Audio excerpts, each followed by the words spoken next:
Bonjour à tous et bienvenue dans ce nouvel épisode de Fan Club Podcast. Comment allez-vous? Petite seconde pour répondre. Euh, on se retrouve dans un nouvel épisode très chaud et ça n'a aucun rapport avec le fait que je viens de prendre des gros coups de soleil et que je ressemble à une glace fraise vanille. Ravie du beau temps, ravie. Tellement ravie que j'ai passé mon après-midi à travailler dehors. J'ai mis de la crème solaire. Ça n'a pas fonctionné. J'ai mal. Voilà. Mais on n'est pas là pour parler de la pluie et du beau temps. On a d'autres sujets à aborder que la météo. Donc, sans plus tarder, toutes les news de la semaine. Et on commence avec les sorties musique. Bien sûr, la semaine dernière, je me suis ridiculisée en parlant de la Star Academy et en disant que Charles n'avait pas sorti de single. Enfin, Charles et Franck n'avaient toujours pas sorti leur single. Simplement, je ne savais pas qu'il avait déjà annoncé, Charles, la sortie d'un son. Donc, quelle fut ma surprise vendredi quand le son est vraiment sorti. Hum, Aïe, aïe, erreur de ma part.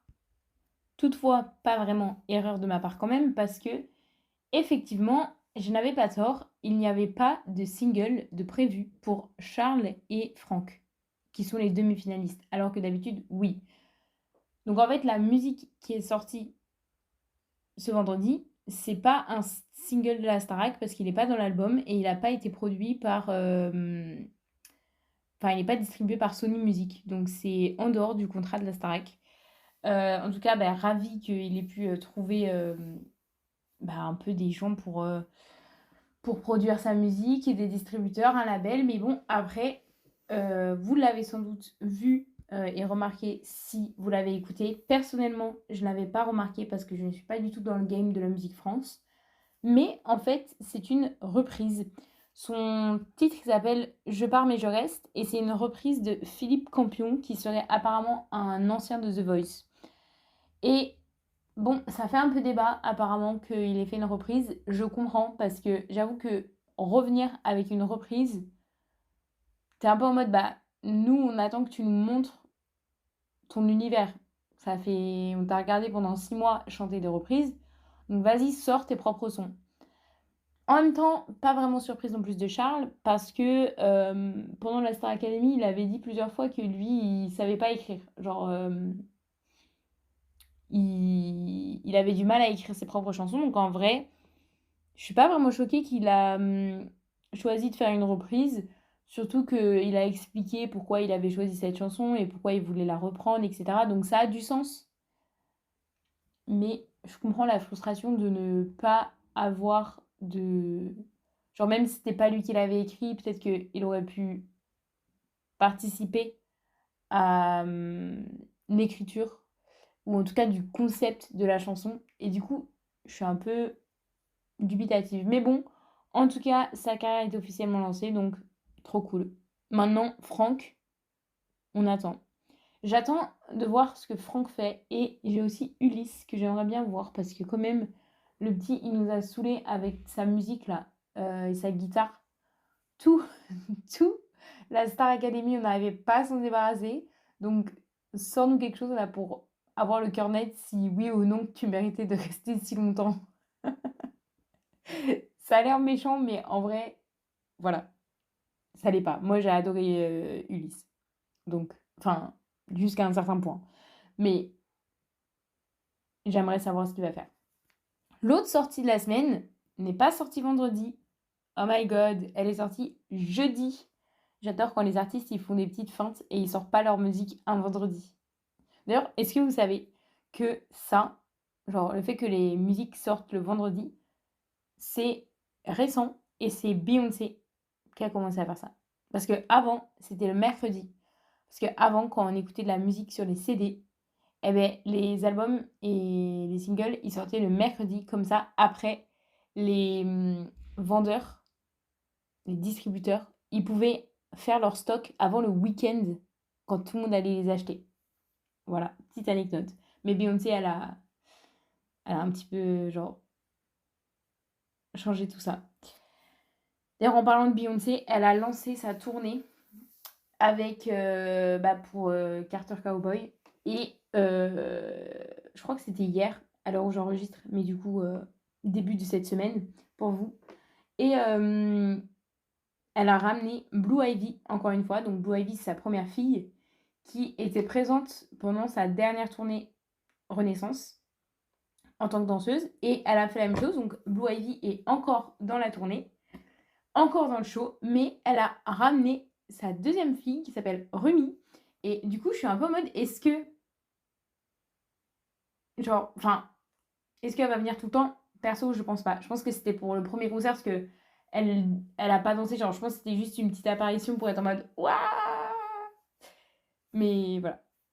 Et je me suis tellement écartée, je voulais vous prévenir d'une autre sortie qui avait eu lieu jeudi dernier, donc jeudi 24. C'est la sortie du single de Lorde, What Was That, qu'elle avait teasé juste avant son week-end, le week-end où elle est venue avec Charlie XCX au Coachella, à Coachella. Donc voilà. Et elle a organisé une écoute, une release party à New York le mardi d'avant, mardi 22 avril. Sauf que c'était un événement pas prévenu quoi. Enfin, en mode elle a juste envoyé un message aux gens en mode venez au parc, venez dans ce parc à New York, ramenez-vous, on va écouter je vous fais écouter mon titre. Sauf qu'apparemment c'était pas un événement organisé. Du coup, la police a shut down le truc. Ils ont quand même réussi à faire écouter la musique en entier, mais c'était pas. Enfin, voilà, ça a été clos très rapidement, quoi. Donc, un peu chiant, mais la musique est trop cool. Ça me rend un peu excited parce que je sais qu'elle va sortir un album dans l'année. Donc, très hâte de voir ça. Je suis là pour le retour de Lord. Et d'ailleurs, What Was That? Petite info, petite anecdote. Vous aimez les croustilles ou pas? Je vous en donne. What Was That? C'est une musique qui parle de sa relation euh, dans laquelle elle est depuis qu'elle a 17. En fait, si vous avez entendu la musique, vous avez compris que j'ai imité sa voix. Mais depuis qu'elle a 17 ans, elle était dans une relation. Et cette relation, c'était avec Jack Antonoff. Ça a été, genre, tout le monde savait qu'ils étaient ensemble. Ils n'étaient pas très publics, mais c'était une information connue qu'ils étaient ensemble. Jack Antonoff, si vous le connaissez pas, c'est la personne derrière le succès de Taylor Swift, en dehors de Taylor Swift, parce qu'il faut quand même dire que si elle est connue, c'est grâce à elle-même. Mais c'est lui qui écrit les musiques de Taylor Swift, enfin qui l'aide à écrire. Souvent, quand il y a genre une autre personne avec elle que elle de créditer sur la musique, c'est Jack Antonoff. Il a aussi travaillé avec Sabrina Carpenter sur Short and Sweet, son dernier album. Et je pense qu'il travaille aussi avec Gracie Abrams, Phoebe Bridgers. Donc, il est très dans ce mood-là des pop girlies actuelles. Euh, et du coup, il est sorti avec Lorde. Mais en fait, il y a un gros écart d'âge. Du coup, à la fois, je suis en mode waouh, ça doit être un gars bien s'il travaille avec toutes ces meufs. Mais en même temps, je suis un peu en mode bah, enfin, je suis un peu confused par le fait qu'il m'a l'air un peu prédateur. Du coup, je sais pas trop quoi en penser. Et j'ai pas toutes les infos non plus sur la relation Lord Jack Antonoff, genre la timeline, etc. Donc, je vais pas m'avancer dans tout ce que je dis, mais confusing. It's so confusing sometimes to be a girl. Mais waouh, je suis la reine des rêves ou quoi? Y a pas en fait, là, je sors des trucs de partout, putain. Bref, bref. Whoa, oh, oh, da-da-dum, bidi-bow. À un moment donné, je me suis écartée parce que j'ai commencé à parler des concerts, celui de Beyoncé, mais il y a eu d'autres concerts. Je suis obligée d'en parler juste parce que c'était important.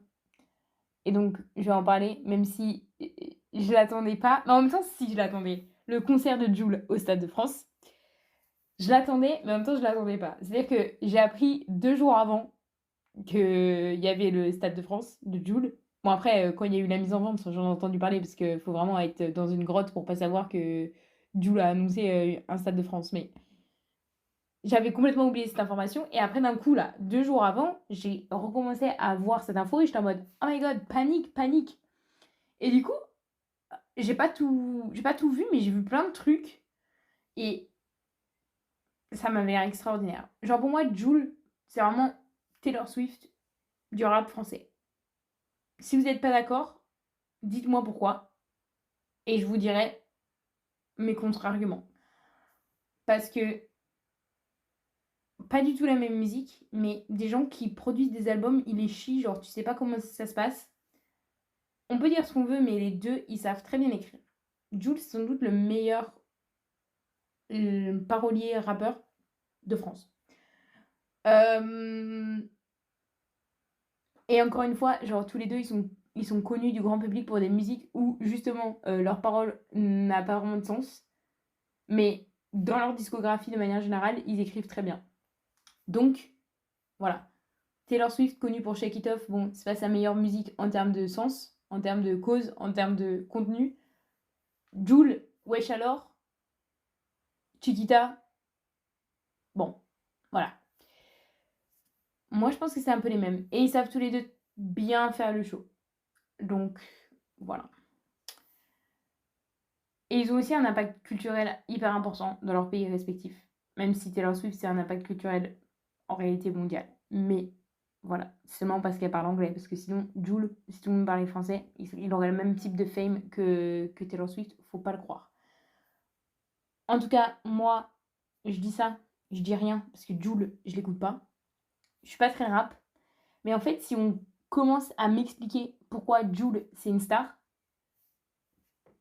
je sais que c'est une star. C'est juste que je peux pas identifier.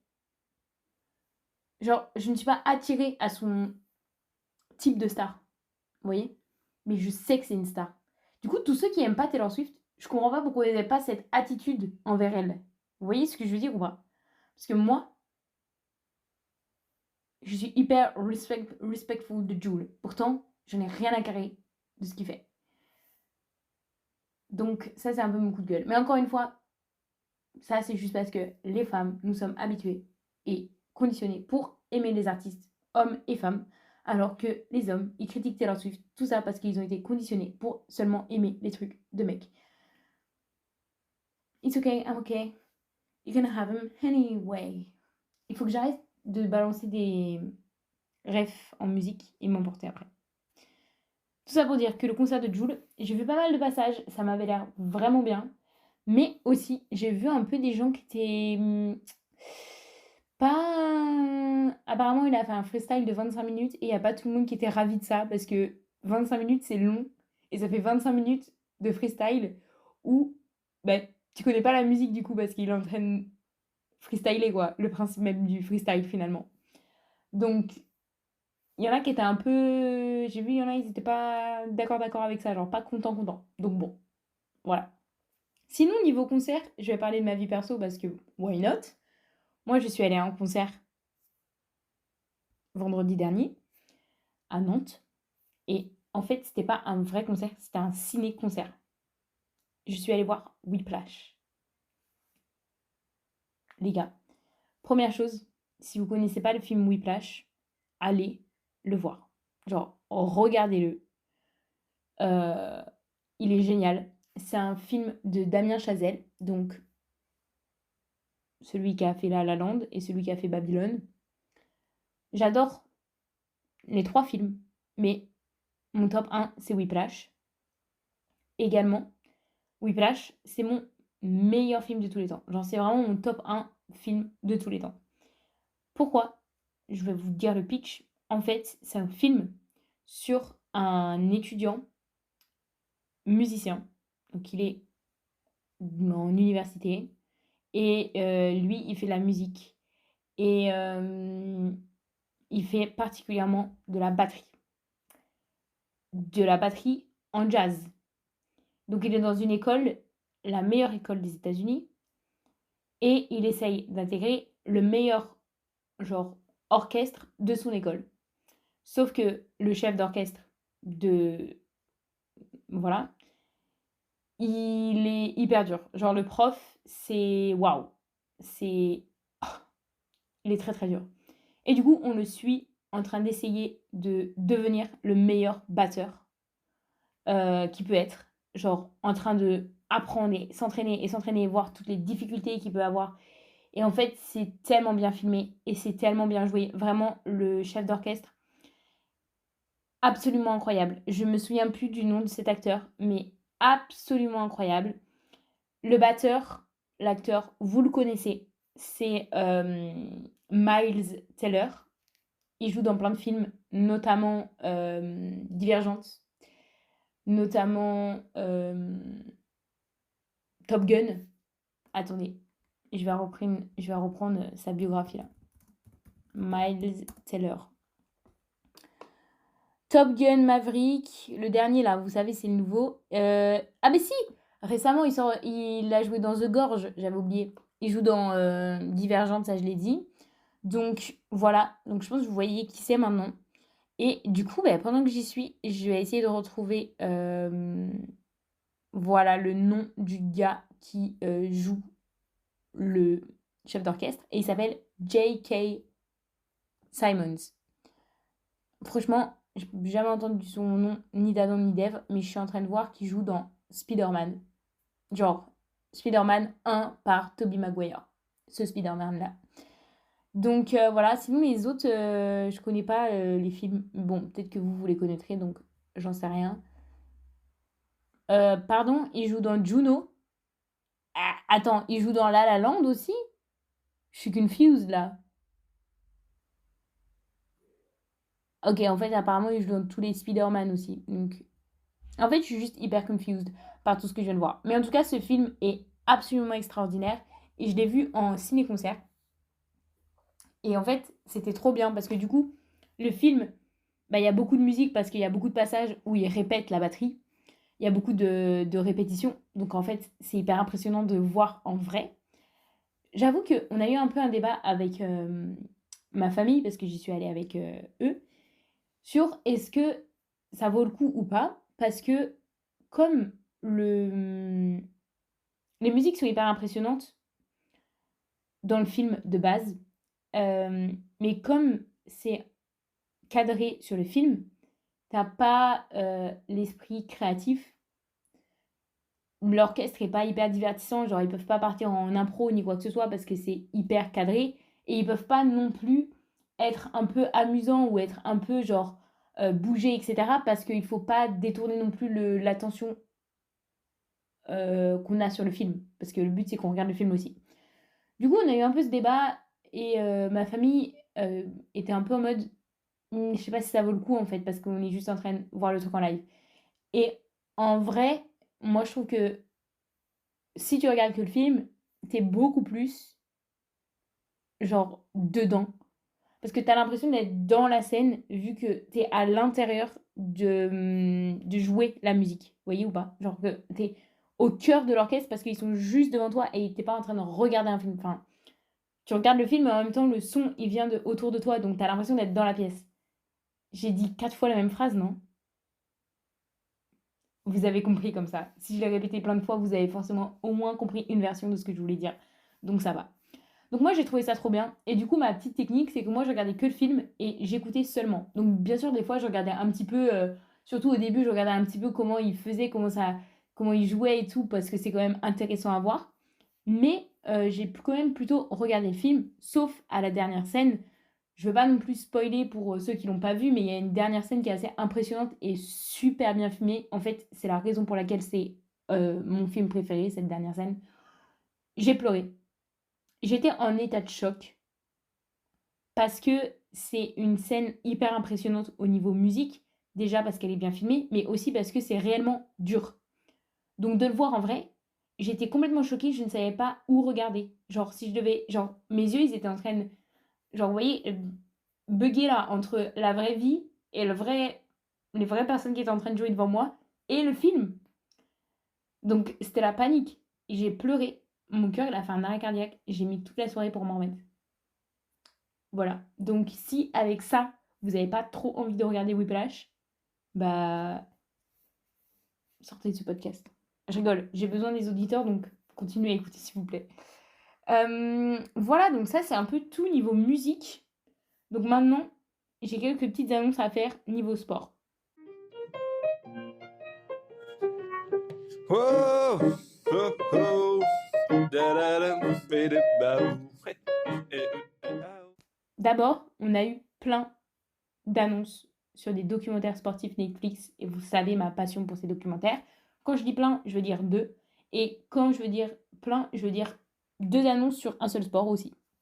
Puisque nous avons appris que Kimi Antonelli, un nouveau pilote de F1 qui est arrivé cette année, qui a remplacé Lewis Hamilton à Mercedes, et qui est le 3e pilote le plus jeune de l'histoire de la F1, a un documentaire qui va sortir la semaine prochaine sur Netflix, qui est en partenariat avec WhatsApp.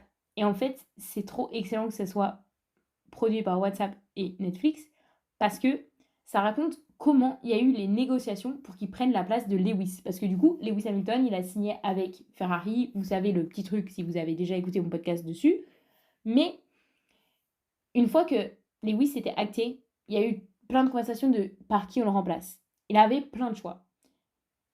Et prendre un gars qui a 0 expérience pour remplacer Lewis Hamilton, ça fait 12 ans qu'il est à Mercedes, et c'est le pilote, un des meilleurs pilotes de l'histoire, c'est quand même un très gros risque. Parce que Kimi Antonelli, il a genre 17 ans. Il est... Enfin, maintenant, il a 18 ans parce qu'il a eu, genre, il y a eu son anniversaire, mais il est encore au lycée, genre. Là, il doit passer le bac à la fin de l'année. Enfin, le bac. Le bac des Anglais, quoi. Bref. Donc, ils ont fait un petit documentaire. Et en fait, du coup, dedans, t'as toutes les conversations WhatsApp, les appels, etc. Donc, en fait, c'est trop excellent de le faire en collab avec eux. Je suis choquée. Et j'ai tellement envie de le voir parce que ça, typiquement, c'est trop un truc qui m'intéresse. Genre, savoir comment il y a eu les négoces et tout. Ça m'intéresse de ouf. Également, du coup, j'ai dit une autre annonce de la F1. J'en avais parlé dans mon épisode sur Lewis Hamilton. Il y a la F1 Academy, qui est une école pour le sport automobile féminin. Et il va y avoir une série genre style Drive to Survive, mais pour la F1 Academy. Donc en fait, j'ai trop envie de regarder. Elle sort le 28 mai. C'est ça l'annonce qu'il y a eu. La date, enfin, parce qu'on sait depuis longtemps qu'il va y avoir une série, mais on n'avait toujours pas la date. Et ça sort le 28 mai. Donc j'ai vraiment trop hâte de regarder ça. Parce que j'avoue que tout ce que je lis sur la F1 Academy, je comprends rien du tout au fonctionnement. Donc, je peux pas m'y intéresser si je comprends rien, quoi. Heureusement, Netflix va tout m'expliquer et après, je vais être à fond. Donc, c'est nickel. D'ailleurs, ce week-end, il y a le GP de Miami. Et là, j'ai trop hâte parce que ça va être full star. Le Grand Prix de Miami, c'est genre...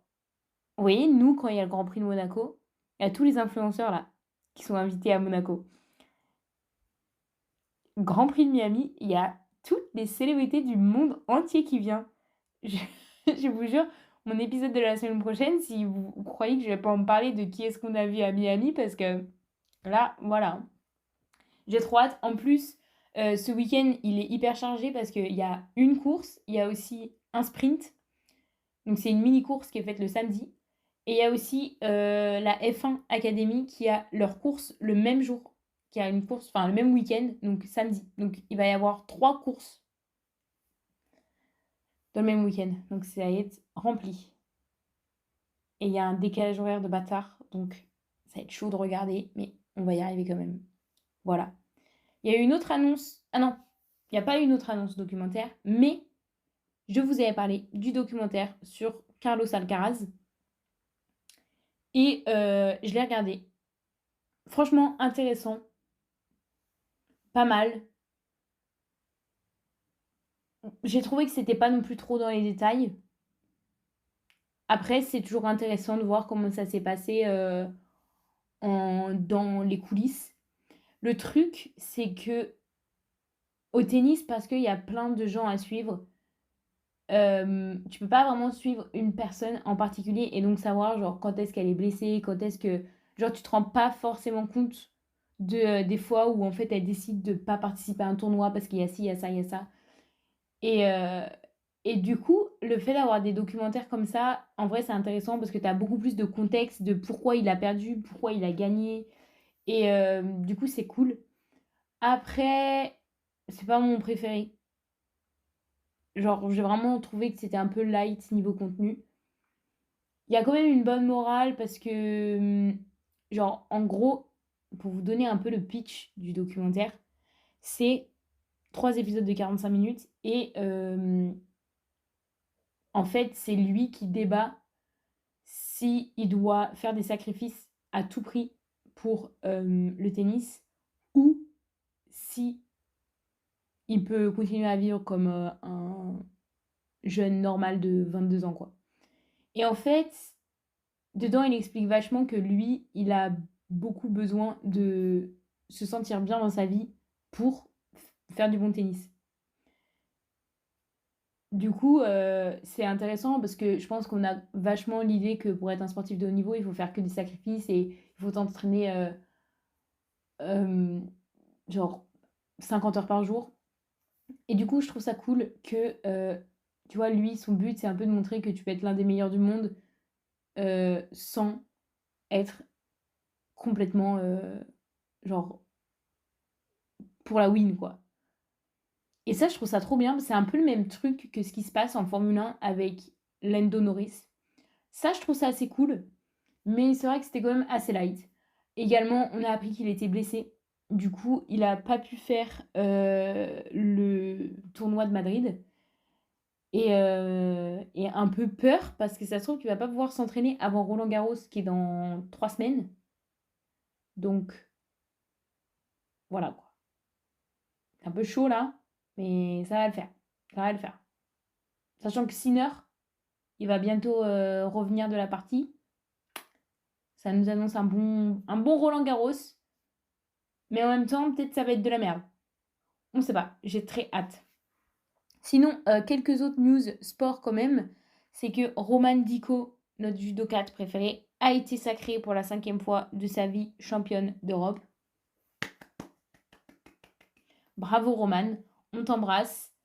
Également, j'ai vu un TikTok de elle et ça m'a fait péter de rire parce qu'il y avait Gaba, bien sûr, tout le monde se souvient de Gaba. Enfin, c'est vraiment celui qui nous a sauvés au judo par équipe. Donc, si vous ne vous souvenez pas de Johan Benjamin, bah, vous n'avez pas regardé les JO ou quoi.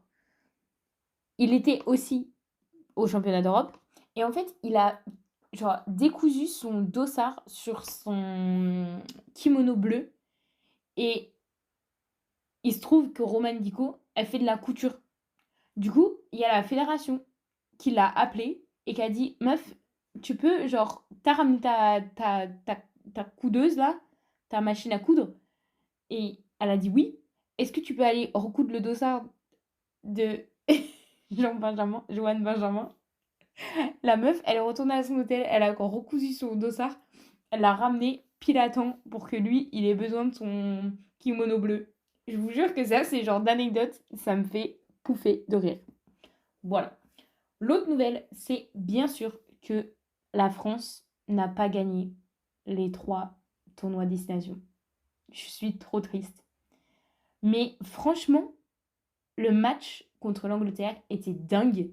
Parce qu'on était vraiment en train de perdre, genre, on était en train de perdre genre 31-12 ou un truc comme ça. Et d'un coup, euh, très tôt, hein, genre au bout de 25 minutes. Et, euh, et au fur et à mesure, je sais pas, on a commencé à grappiller des points, grappiller des points, grappiller des points. Et là, d'un coup, à la dernière minute, euh, on marque un essai et on se retrouve à 43-42. Donc en fait, on a perdu que d'un point.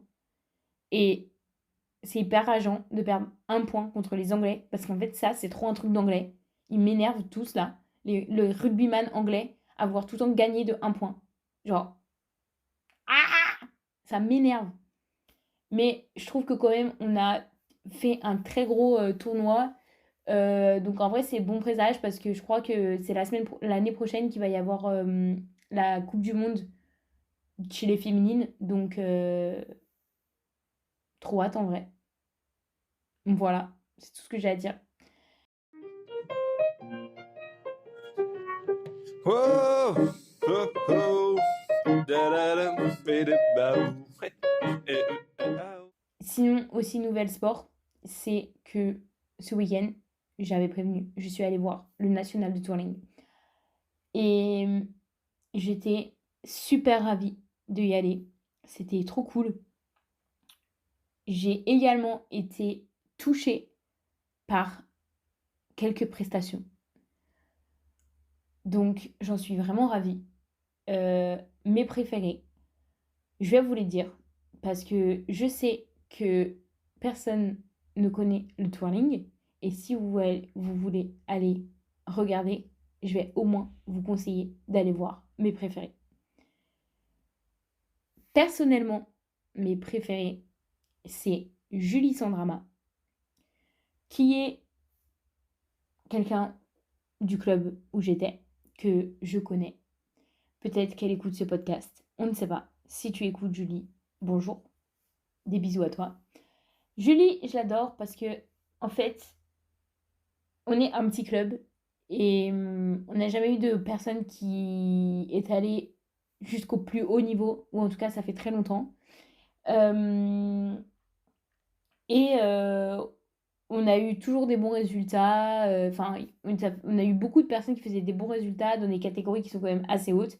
Mais on n'a jamais été dans la catégorie la plus haute. Et en fait, Julie, c'est la première Grand Prix de Saint-Fulgent, donc du club où j'étais. Donc je trouve ça déjà trop cool parce que c'est dur pour nous d'aller si haut parce qu'on n'a pas forcément l'encadrement qui est mis à disposition. On n'a pas forcément les infrastructures parce qu'on est un petit club. Euh, et, et parce qu'aussi on est un petit club, on est obligé de s'investir beaucoup pour qu'il continue à fonctionner. Donc des fois, c'est compliqué de continuer à s'entraîner et en même temps à s'engager pour le club pour qu'il continue de marcher. Donc c'est un peu un cercle vicieux. Mais Julie, elle est adorable. Elle est juste trop passionnée, donc c'est trop bien de la regarder. Et en plus, bah, je sais qu'elle travaille énormément. Quand je m'entraînais encore, elle était là. Et du coup, je sais qu'elle travaille beaucoup. Elle a un très gros mental. Et ça fait trop plaisir d'avoir quelqu'un comme ça dans le club. Même si derrière, forcément, comme c'est une très grosse catégorie, il n'y a pas forcément de résultats dès le début parce que ben, c'est la première fois, quoi. Mais franchement, vu la niaque qu'elle a et tout, moi je suis persuadée que dans 1 ou 2 ans, ben, c'est bon quoi. Genre, elle va nous sortir des trucs. Déjà, juste les perfs qu'elle avait fait pour sa première année, moi je suis trop fière d'elle.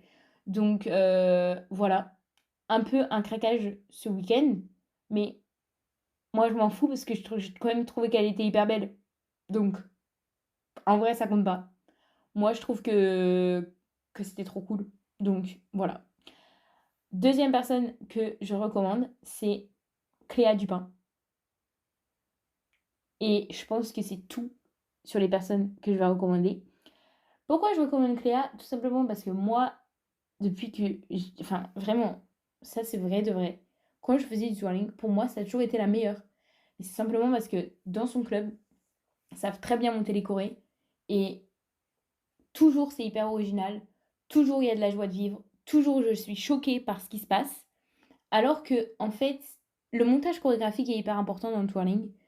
Parce que quelque chose, en tout cas pour moi, chacun ses propres avis, quelque chose qui est hyper technique, mais qui est pas fluide,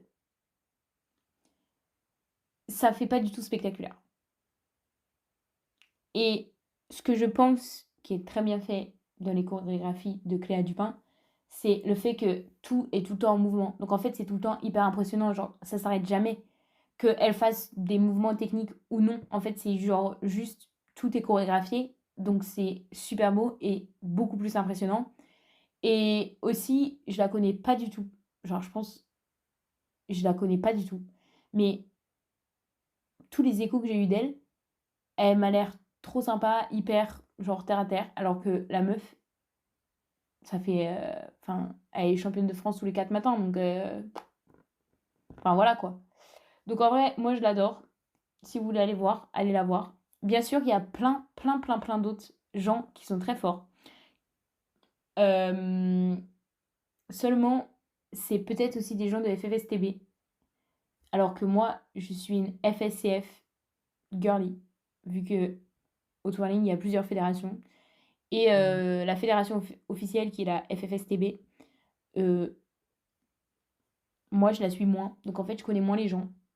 Mais il y a aussi des gens qui sont très très forts parce qu'il y a des personnes qui vont représenter la France au championnat d'Europe, au championnat du monde. Donc c'est des gens qui sont en fait beaucoup plus forts que les personnes que je vous ai dit, mais vraiment à un niveau vraiment fort. Mais c'est vrai que moi je connais moins la FFSTB et aussi parce qu'il n'y a pas les mêmes demandes sur la chorégraphie. Personnellement, je trouve ça moins bien. C'est mon avis et je sais qu'il y a vraiment plein de gens qui sont pas d'accord dans le monde du touring. Mon avis, c'est que la FFSTB, c'est moins bien regardé que la FSTF. Voilà. Voilà. Ça, c'est mon. C'est mon. Merde, mon unpopular opinion. Et bref, c'est tout. Euh, je finirai par la phrase Protect the Dolls que Troye Sivan et Pedro Pascal ont porté comme t-shirt. Si vous le savez pas, les Troye Sivan qui est un chanteur, Pedro Pascal qui est un acteur et plein d'autres célébrités ont porté un t-shirt avec marqué Protect the Dolls parce que au Royaume-Uni, il y a des lois qui sont en train de passer et qui bloquent les droits et les libertés des personnes transgenres et des drag queens et toutes les personnes qui sont gender fluid ou voilà. Et, et du coup, Protect the Dolls. C'est tout ce que j'ai à dire. Ciao.